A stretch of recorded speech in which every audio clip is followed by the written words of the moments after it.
स्वागत है आपका एसके क्लासेस में। और आज हम पढ़ेंगे क्लास 10th का चैप्टर नंबर 1, जिसका नाम है संसाधन एवं विकास, यानी कि रिसोर्सेज एंड डेवलपमेंट। संसाधन एवं विकास। देखिए, विकास का सीधा सीधा संबंध संसाधनों से होता है। संसाधन जिसके पास जितने ज़्यादा होंगे वो उतना ही ज़्यादा विकसित होगा, या जिसके पास जितने ज़्यादा संसाधन होंगे वो उतना ही ज़्यादा अमीर होगा। ज़्यादा संसाधन अमीर इंसान, कम संसाधन गरीब इंसान। सीधा सीधा मुद्दा है। जिसके पास ज़्यादा गाड़ियाँ हैं, ज़्यादा चीज़ें हैं, ज़्यादा जो भी हैं, ये सब क्या कहलाता है? उसके संसाधन। ध्यान रखिए, एक चीनी के दाने से लेके सैटेलाइट तक सभी चीज़ें संसाधन होती हैं। आपका फ़ोन, आपका टीवी, आपका बेड, पेन, पेंसिल, ये सारी सारी की चीज़ें क्या हैं? रिसोर्सेज या फिर संसाधन। ठीक है। तो हमारे चारों तरफ स्थित वह सभी वस्तुएं जो हमारी ज़रूरतों को पूरा करती हैं, वो सब क्या कहलाते हैं? संसाधन या रिसोर्सेज। ठीक है। और दूसरा, मैंने सोचा था कि इस वीडियो में मैं हिंदी के साथ साथ मतलब एक्सप्लेन हिंदी में ही करूँगा, लेकिन कोशिश करूँगा कि इंग्लिश वाले भी इसी में अपना बहुत सारी चीज़ें समझ जाएं। बस उन्हें खाली नाम याद रखना पड़े इंग्लिश में। ठीक है। संसाधन हमारे दो प्रकार के होते हैं, प्राकृतिक संसाधन और मानवीय संसाधन, यानी कि नेचुरल रिसोर्सेज और मैन मेड रिसोर्सेज। जो संसाधन अपने किसी मानव के हस्तक्षेप के बिना अपने आप हमें मिले हैं, प्राकृतिक रूप से हमें मिले हैं, वो कहलाते हैं प्राकृतिक संसाधन। जैसे नदी, झील, तालाब, पहाड़, ये सब क्या है? एक इंसानों ने नहीं बनाए। ये सब क्या है? प्राकृतिक है, और ये हमारी ज़रूरतों को पूरा करते हैं। नदी हमारी ज़रूरतों को पूरा करती है, पहाड़ों से हमें बहुत सारी चीज़ें मिलती है, खनिज मिलते हैं। ये सब है प्राकृतिक संसाधन। मैन मेड संसाधन वह संसाधन है जिन्हें मानवों ने बनाया है। जैसे पेन, पेंसिल, रबड़, फ़ोन, ये सब जो भी इंसान बनाता है, बाइक से लेकर ए टू जेड चीज़, वो सब क्या है? मानवीय संसाधन। अब संसाधनों को हम चार आधारों पर बांटेंगे। ठीक है, बारी बारी से पढ़ेंगे। पहला है उत्पत्ति के आधार पर, यानी कि ओरिजिन के आधार पर। दूसरा है स्वामित्व के आधार पर। तीसरा है समापत्तिया के आधार पर। और चौथा है विकास के आधार पर। ठीक है। उत्पत्ति के आधार पर संसाधन दो तरह के होते हैं, एक होते हैं जैव, एक होते हैं अजैव। जैव संसाधन वह संसाधन होते हैं जिनमें जीवन होता है, और अजैव संसाधन वो संसाधन होते हैं जो निर्जीव होते हैं। ठीक है, बहुत सिंपल सा है। जिनमें जीवन होगा उन्हें कहते हैं हम जैव संसाधन, यानी बायोटिक रिसोर्सेज। जो निर्जीव होते हैं, जिसमें जीवन नहीं होता, उन्हें कहते हैं अजैव संसाधन, यानी अबायोटिक रिसोर्सेज।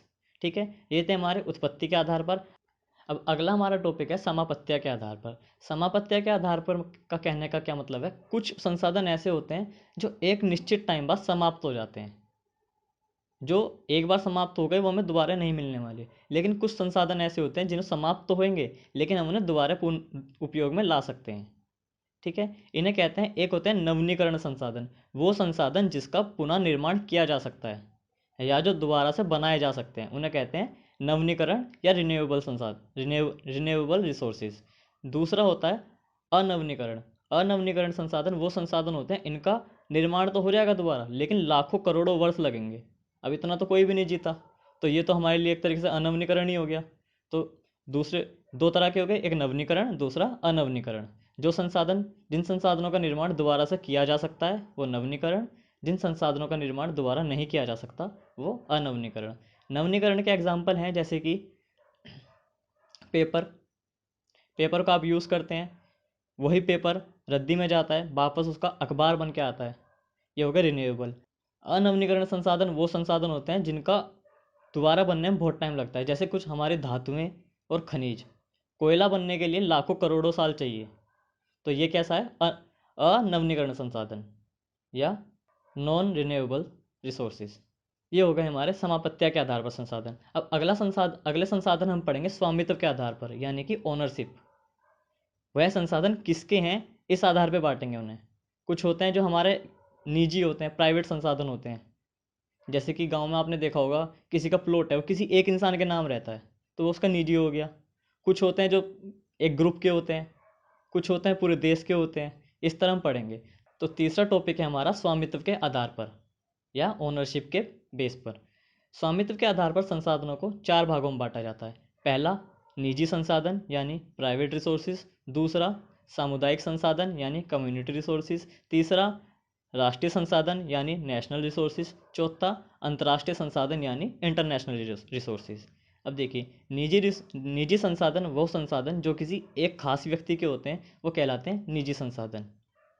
जैसे कि गांव में किसी का एक प्लॉट किसी एक के नाम होता है, वो हो गया निजी संसाधन। अगर इसका छोटे आधार पे देखें तो किसी की बाइक, कार वगैरह या आपके कपड़े भी कई बार एक निजी संसाधन कहलाते हैं। ठीक है। दूसरा होता है सामुदायिक संसाधन। एक गांव में स्थित कोई कुआं, आज तो नहीं होते लेकिन पहले के टाइम में कुएं होता था। कुएं जो है किसी ऐस यूज़ न करने को कोई भी कर सकता है, या फिर चलो कुआं का नहीं है, आप मंदिर को देख लीजिए। जब गांव में होते हैं तो गांव में हर कोई यही कहता है ये हमारे गांव का मंदिर है, ऐसा ही बोला जाता है। एक मंदिर को गांव वाले क्या बताते हैं, ये हमारे गांव का मंदिर है, यानी कि वो सभी गांव वालों का मंदिर है। वो एक सामुदायिक संसाधन है, वो एक कम्युनिटी रिसोर्सेज है। ठीक है, समझ में आ गया। ये था सामुदायिक संसाधन। तीसरा होता है राष्ट्रीय संसाधन। राष्ट्रीय संसाधन वो सभी संसाधन जो हमारे देश के अंदर है, वो सभी राष्ट्रीय संसाधन होते हैं, यानी नेशनल रिसोर्सेज। भारत की रेलगाड़ी, उसमें ऐसा नहीं है कि बिहार में ट्रेन चल रही है तो उत्तर प्रदेश का जाके उसमें नहीं बैठ सकता। पूरे भारत से कोई भी जाके किसी भी जगह की ट्रेन में जाके बैठ सकता है। तो ये क्या कहलाते हैं, हमारे नेशनल रिसोर्सेज, जिसके ऊपर भारत की सरकार का अधिकार होता है। ठीक है। चौथे हमारे आते हैं अंतर्राष्ट्रीय संसाधन, यानी कि इंटरनेशनल रिसोर्सेज। इंटरनेशनल रिसोर्सेज देखिए, हर देश की समुद्री सीमा से, सॉरी, हर देश की तटीय सीमा से 200 मील दूर तक उसी देश का राज होता है।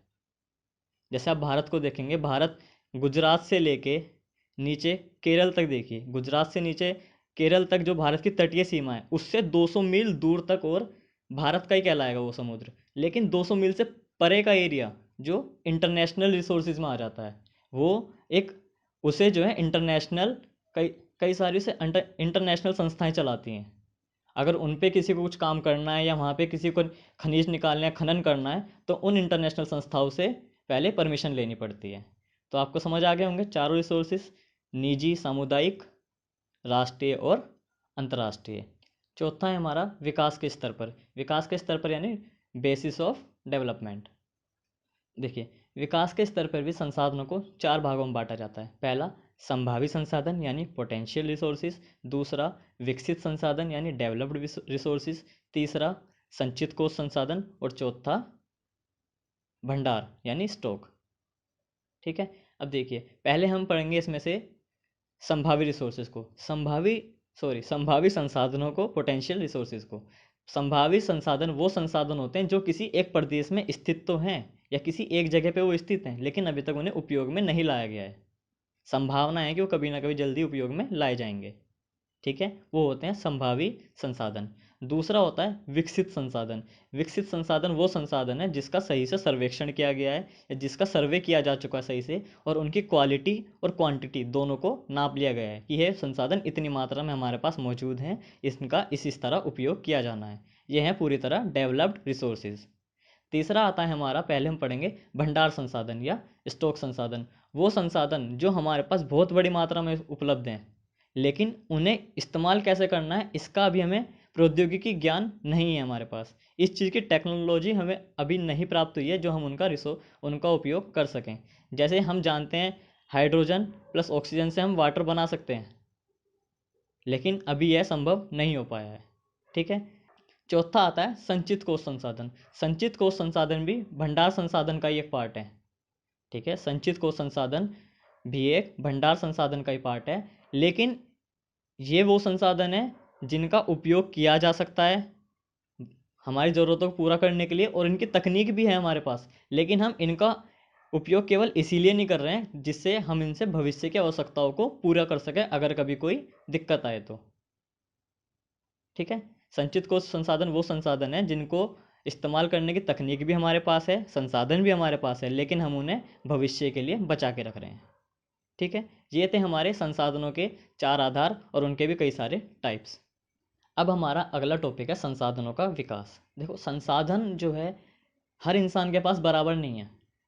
संसाधन किसी के पास कम है, किसी के पास ज़्यादा है, और किसी किसी के पास तो इतने ज़्यादा आ गए हैं कि उनका जो है दुरुपयोग होने लगा है अब। ठीक है। और किसी किसी के पास बहुत ही कम है। एक यही कारण है कि अमीर और अमीर होते जा रहे हैं, गरीब और गरीब। पहले ही बताया था, विकास या अमीर और गरीबी का सीधा सीधा मतलब किससे है, संसाधनों से।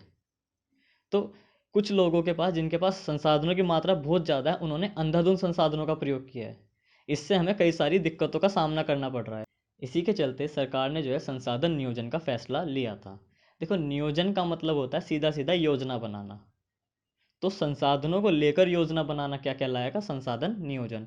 इसमें हम वो सब पढ़ेंगे कि संसाधनों का संरक्षण कैसे करना है, संसाधनों का बंटवारा कैसे करना है, कितने संसाधन सरकार के हस्तक्षेप में आएंगे, कितने जो हैं लोगों को दिए जाएंगे, या एक इंसान कितने संसाधन सीमित रख सकता है। ये सब किस में आता है? संसाधन नियोजन में।